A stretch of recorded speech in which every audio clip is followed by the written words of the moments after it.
আর এই মুহূর্তে যে গুরুত্বপূর্ণ খবরের দিকে নজর রাখবো যে আজ এসআইআর এর খসড়ার ভোটার তালিকা প্রকাশ করা হয়েছে এবং সেই ভোটার তালিকাতে আপনার নাম রয়েছেন কিনা সেই নাম কিন্তু দেখা যাবে অনলাইন এবং অফলাইনে। কিভাবে দেখবেন এসআইআর এর এই ভোটার তালিকা? এক ক্লিকেই খুঁজে নিতে পারবেন আপনার নাম। এনুমারেশন ফর্ম যদি জমা করে থাকেন তাহলে আপনার নাম থাকবে এই খসড়া তালিকাতে। আমরা সরাসরি এই নিয়েই কথা বলবো। এই মুহূর্তে নিউজ রুম থেকে আমাদের সঙ্গে সরাসরি রয়েছেন আমাদের সহকর্মী অঙ্কুর ভট্টাচার্য। অঙ্কুরদা, এসআইআর এর এই খসড়া তালিকা প্রকাশ করা হয়েছে, কিন্তু যেটা নিয়ে সবারই একটা উদ্বেগ ছিল এবং এই খসড়া তালিকাতে আমার নামটা রয়েছে কিনা, এই আমার নাম রয়েছে কিনা সেটা ঠিক দেখবো কিভাবে, খুঁজবো কিভাবে? অঙ্কুর, একেবারে দর্শকদের এই চিন্তাটা হওয়াটা খুব স্বাভাবিক, কারণ গত 4 নভেম্বর শুরু হয়েছিল, 4 ডিসেম্বর শেষ হওয়ার কথা ছিল, তারপরে আবার 7 দিন অতিরিক্ত সময় দেওয়া হয়। সময় বর্ধিত হওয়ার পর 11তেই আমরা জানতে পেরেছিলাম যে প্রায় 58 লক্ষ নাম বাদ যাচ্ছে। তারপরে আজকে খসড়া তালিকা প্রকাশ। এখানে যাদের নাম থাকবে না তারা আবার তাদের নির্দিষ্ট নথিপত্র নিয়ে তারা আবার নির্বাচন কমিশনের দ্বারস্থ হতে পারেন। কিন্তু এই তালিকায় যে তালিকাটা বেরোলো, আজকে 2টি তালিকা বেরিয়েছে। প্রথম তালিকা যেটা বেরিয়েছে যে কাদের নাম বাদ গিয়েছে, এবং দ্বিতীয় তালিকাটা বেরিয়েছে আমি আমার নামটা খুঁজে বার করবো কি করে। কমিশনের পক্ষ থেকে 2টি লিঙ্কে জানানো হয়েছে যেখান থেকে আমরা এটা জানতে পারবো। আমরা প্রথমে দর্শকদের দেখাবো যে আমি আমার নামটা কিভাবে খুঁজে বার করবো। একজন দর্শক কিভাবে তার নামটা এই তালিকায় রয়েছে কিনা, তিনি এসআইআর এর পর ভোটার হিসেবে গ্রাহ্য হয়েছেন কিনা, স্বীকৃত হয়েছেন কিনা, সেটা তিনি কিভাবে খুঁজে বার করবেন। প্রথমেই চলে আসুন গুগলে। আপনারা যদি ইসিআই নেট অ্যাপ বার করে নিতে পারেন তাহলে সেখানেও অ্যাপের মাধ্যমে খুব সহজে দেখতে পারেন। এছাড়া মোবাইলে বা কম্পিউটারে আপনারা গুগলে চলে যান, গিয়ে সেখানে আপনারা লিখুন electoralsearch.eci.gov.in, electoralsearch.eci.gov.in। এটা মারলেই আপনারা দেখতে পাবেন এই লিঙ্কটা খুলে যাচ্ছে, এবং এখানে সরাসরি দেখতে পাচ্ছেন নিজের ভাষাও আপনি প্রয়োজনে পরিবর্তন করে নিতে পারেন। এখানে সিলেক্ট ল্যাঙ্গুয়েজ রয়েছে। আর এপিক নাম্বার, আপনি এপিক নাম্বারটা আপনার যেটা এতদিন যেখানে ভোট দিয়ে এসছেন সেই এপিক নাম্বারটা দিন। এখানে এপিক নাম্বারটা দিয়ে select your state, West Bengal যদি আপনি দেন তাহলে এখানে একটি ক্যাপচা দিতে হবে। সেই ক্যাপচা আপনি দিলেই আপনার যে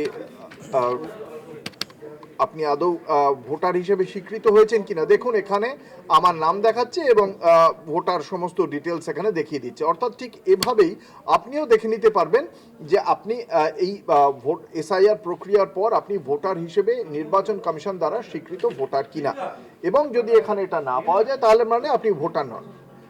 এইটাই হচ্ছে গিয়ে প্রাথমিক বিষয়। এভাবেই খুঁজে পাওয়া যাবে অভিক যে একজন ব্যক্তি ঠিক কিভাবে নির্বাচন কমিশনের মাধ্যমে খুঁজে নিতে পারবেন যে তিনি ভোটার কিনা। বেশ, এটা তো নয় অঙ্কুরদা, পরিষ্কার হলো যে এই খসড়া তালিকায় যে আমার নামটা রয়েছে কিনা, যেটা সাধারণ দর্শকদের মতো আমারও প্রশ্ন ছিল যে সেটা কিভাবে আমি খুঁজে বের করব আমার নামটা। কিন্তু আরো একটা তালিকা যেটা প্রকাশ করা হয়েছে যে যাদের নাম বাদ রয়েছে, এবং সেক্ষেত্রে 2002 এর ভোটার তালিকাতে এমন অনেক নাম আমরা দেখেছিলাম যারা মারা গিয়েছেন কিন্তু তাদের নাম সেখানে থেকে গিয়েছিল। আমার পরিবারের কোনো মৃত সদস্য, তাদের নাম কি এই যে নতুন খসড়া তালিকা প্রকাশ করা হয়েছে তাতে কি এখনো রয়ে গেছে নাকি বাদ পড়েছে? যাদের নাম বাদ পড়েছে তারাই বা কিভাবে দেখবেন যে তাদের নাম এই খসড়া তালিকা থেকে বাদ পড়লো কিনা, সেটা কিভাবে দেখা সম্ভব হবে? অবশ্যই অত্যন্ত গুরুত্বপূর্ণ প্রশ্ন, কারণ আমরা দেখেছিলাম যে বহু ভোটার অনুপস্থিত, কিছু পাকাপাকি ভাবে আমাদের রাজ্য থেকে ভিন রাজ্যে স্থানান্তরিত হয়ে গিয়েছে, এবং মৃত ভোটার, এই 3 ধরনের ভোটার রয়েছে। এছাড়া ডুপ্লিকেট বা নকল ভোটারও রয়েছে। কিন্তু এই মূলত এই 3 ধরনের ভোটারের জন্য তাদের নামটা বাদ দেওয়া হয়েছে এই তালিকা থেকে। ফলে খসড়া তালিকায় যাদের নাম বাদ গেছে সেই তালিকাটা আলাদা করে একটা লিঙ্ক দেওয়া হয়েছে নির্বাচন কমিশনের পক্ষ থেকে। সেই লিঙ্কটার দিকে আমরা নজর রাখবো। একই রকম ভাবে গুগলে গিয়ে আপনারা সার্চ করুন সিইও ওয়েস্ট বেঙ্গল wb.gov.in/ASD_SIR।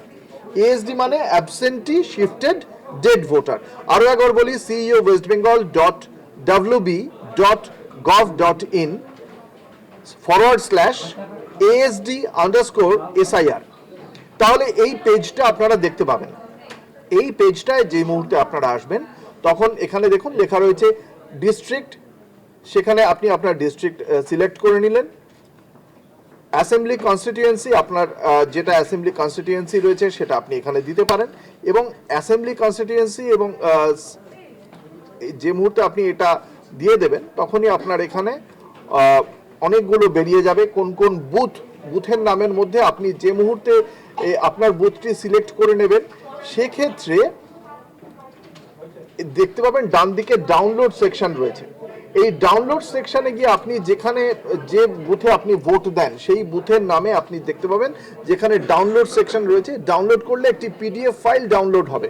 ওই পিডিএফ ফাইলটির মধ্যে আপনি দেখতে পাবেন যে আপনি যে ব্যক্তির নাম নথিভুক্ত করার জন্য নির্বাচন কমিশনকে জানিয়েছিলেন, যে দর্শকদের কারোর হয়তো কোনো পরিবারের কোনো সদস্য মারা গিয়েছেন, সেটা দর্শকদের মধ্যে সেই সংশ্লিষ্ট পরিবার নির্বাচন কমিশনকে জানিয়েছে যে আমার এই পরিবারের এই ব্যক্তি মৃত্যু হয়েছে, তার নাম যেন নির্বাচন কমিশন ভোটার তালিকায় না তোলে। এবং দেখুন এখানে যে যে ক্যাটেগরিগুলো রয়েছে এখানে লেখা রয়েছে, দেখুন আপনি দেখতে পাবেন স্থায়ীভাবে স্থানান্তরিত, মৃত, স্থায়ীভাবে স্থানান্তরিত, খুঁজে পাওয়া যায়নি, অনুপস্থিত, বিভিন্ন ভোটারের জায়গায় বিভিন্ন কেন এদের নাম বাদ গেছে, এটা হচ্ছে বাদ যাওয়ার তালিকা, এবং সেই তালিকায় কেন কারোর নাম বাদ গেছে সেটা লিখে দেওয়া হয়েছে। খুঁজে পাওয়া যায়নি বা অনুপস্থিত।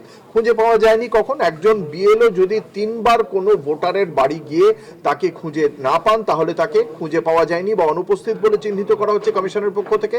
স্থায়ীভাবে স্থানান্তরিত, যারা ডকুমেন্টস দিয়েই জানাচ্ছেন যে তারা এই রাজ্য থেকে হয়তো ভিন রাজ্যে বা ভিন দেশে বিদেশে তারা স্থানান্তরিত হয়েছেন, তাদের নাম। এবং তৃতীয় হচ্ছে মৃত। আমি যদি জানাই যে আমার পরিবারের কোনো সদস্য মৃত্যু হয়েছে, ফলে তার নাম যেন ভোটার তালিকায় না থাকে, এটা ভোটারই জানাচ্ছেন, সেক্ষেত্রে তাদেরকে এরকম একটি পিডিএফে আপনি দেখতে পাবেন যে আপনার পরিবারের সদস্য মৃত্যুর পরেও তার নাম এখনো ভোটার তালিকায় থেকে গেছে কিনা। এই দুটি লিঙ্কের মাধ্যমে একজন ভোটার জানতে পারবেন যে তার নাম ভোটার তালিকায় উঠেছে কিনা, এবং তার বাড়ির সদস্যের কেউ যদি মৃত থেকে থাকেন তাহলে তার নামটা এখনো ভোটার তালিকায় রয়ে গেছে কিনা। দুটি লিঙ্কের কথা বললাম। প্রথম লিঙ্ক electoralsearch.eci.gov.in, এটার মাধ্যমে আপনি ভোটার তালিকায় আপনাকে স্বীকৃত করা হয়েছে, স্বীকার করা হয়েছে কিনা, গ্রাহ্য করা হয়েছে কিনা সেটা জানতে পারবেন। আর আপনার পরিবারের কোনো সদস্যের নাম বাদ গেছে কিনা আপনি বলার পরে সেটা নাকি উপেক্ষিত হয়েছে, তাহলে সেটি জানতে পারবেন cowestbengal.wb.gov.in/asd_SIR। অভিক, ধন্যবাদ অঙ্কুর দা। এতক্ষণ সরাসরি আমাদের সঙ্গে নিউজ রুম থেকে ছিলেন আমাদের সহকর্মী অঙ্কুর ভট্টাচার্য, এবং এক্ষেত্রে পরিষ্কার হয়ে গেল যে যাদের নাম এই এসআইআর তালিকাতে রয়েছে তারা কিভাবে এই এসআইআর তালিকায় নিজেদের নামটা খুঁজে বের করবেন সেই প্রসেসটা যেমন আমরা দেখলাম, পাশাপাশি যাদের নাম এখানে নেই, নাম বাদ গিয়েছে, তারা কিভাবে নিজের নাম দেখবেন সেটাও আপনারা দেখতে পারবেন এই তালিকাতে। এবং এরপরেই শুরু হবে হিয়ারিং এর প্রসেস, এবং সেই হিয়ারিং এর প্রসেসেই যাদের নাম বাদ পড়েছে, যাদের মনে হবে যে হিয়ারিং এ ডাকার প্রয়োজন রয়েছে, তাদেরকে ডেকে পাঠানো হবে, তাদের কাছে প্রয়োজনীয় তথ্য যাচাই করা হবে।